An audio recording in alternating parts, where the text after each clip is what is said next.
bonjour, je suis Jean-Marie Tritan, directeur général des centres commerciaux de Louvain-Rosenco. Et je suis très heureux d'être là ce matin. Alors c'est un centre qui a effectivement fait l'objet d'une réflexion assez poussée. D'abord dans son architecture avec Jean-Paul Viguier, donc une architecture très ouverte, très lumineuse, qui donne accès, j'ai envie de dire, à l'extérieur et à l'intérieur. On est dans le dedans et dans le dehors.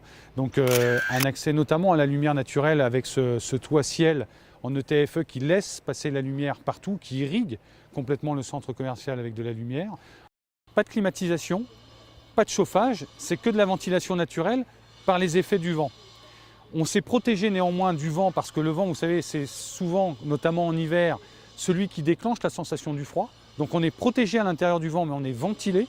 Et on a juste mis un système de chauffage type radiant électrique qui est le long des vitrines et qui, lorsque la sensation de confort est véritablement atteinte par le niveau du froid, se déclencheront pour apporter un élément de confort dans le cadre de la visite, mais qui n'est absolument pas un système de chauffage. Donc on va avoir l'expérience des enseignes, mais on va aussi avoir l'expérience de la visite.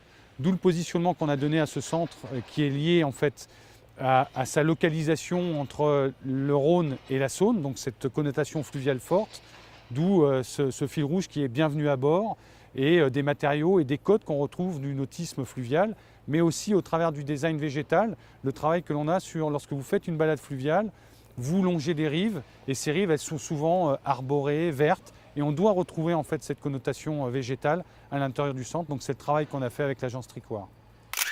L'ensemble du quartier de la Confluence est un quartier que l'on veut haute qualité environnementale et pour tous les bâtiments nous avons eu ce label et on voulait que ce centre commercial, ce soit un centre ouvert autour d'une rue, pas un centre fermé où on est à l'intérieur.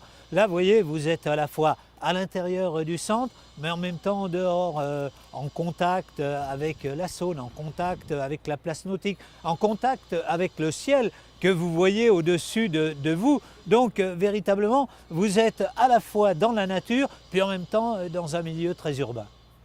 Vous voyez, moi j'ai essayé de construire ce quartier en pensant un peu à Barcelone, en pensant à Canary Wharf, à Londres, en pensant également en Argentine, Puerto Madero, à Buenos Aires.